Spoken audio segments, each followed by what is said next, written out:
3.5 বছর পর টেস্টে জয়ের সেঞ্চুরি। ক্যারিয়ারের তৃতীয় টেস্টে দক্ষিণ আফ্রিকার মাটিতে পেয়েছিলেন সেঞ্চুরির দেখা, সেটি 2022 সালের 2 এপ্রিল ডারবানে। দীর্ঘ 3.5 বছরের অপেক্ষার অবসান ঘটিয়ে আয়ারল্যান্ডের বিপক্ষে পেলেন ক্যারিয়ারের দ্বিতীয় টেস্ট সেঞ্চুরির দেখা। দর্শক, আত্মবিশ্বাসী ব্যাটিংয়ের বলে আদায় করে নেন ক্যারিয়ারের দ্বিতীয় সেঞ্চুরি। 4 বিরতিতে যাওয়ার আগে 94 রানে অপরাজিত ছিলেন এই ওপেনার। বিরতি থেকে ফিরে কোনো ভুল না করে আদায় করে নেন কাঙ্ক্ষিত সেঞ্চুরি। জর্ডান নেইলের বাউন্সার থার্ড ম্যান দিয়ে 4 মেরে 190 বলে আদায় করে নেন সেঞ্চুরি। দ্বিতীয় সেঞ্চুরি আদায়ে করেছেন ডাবুটে ব্যাটিং।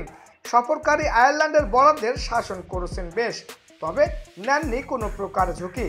দেশের মাটিতে এটি তার প্রথম শতক। ইনিংসটি সাজিয়েছেন 9-4 ও 1 ছক্কায়। সেঞ্চুরির কাছাকাছি ছিলেন আর এক ওপেনার সাদমান ইসলামও, কিন্তু থেমেছেন 104 বলে 80 রান করে। তার বিদায়ের ভাঙে 168 রানের উদ্বোধনী জুটি। মাহমুদুল হাসান জয়ের সঙ্গে দেশের টেস্ট ইতিহাসে চতুর্থ সেরা ওপেনিং জুটি গড়ে সাজঘরে ফিরেন সাদমান ইসলাম। আইরিশ বাঁহাতি স্পিনার হামফ্রিসের বলে কাট করতে গিয়ে উইকেট রক্ষককে ক্যাচ দিয়ে ফিরেছেন এই ওপেনার। 168 রানে ভাঙে ওপেনিং জুটি। সাদমান 104 বলে 9-4 ও 1 ছক্কায় করেন 80 রান। সিলেট টেস্টে 8 উইকেটে 280 রান নিয়ে দ্বিতীয় দিন শুরু করা আয়ারল্যান্ডকে সকালেই গুটিয়ে দিয়েছে বাংলাদেশ। এদিন আর মাত্র 14 বল খেলতে পেরেছে সফরকারীরা। 92 ওভার 2 বলে আর 16 রান যোগ করে অল আউট হয়েছে 286 রানে।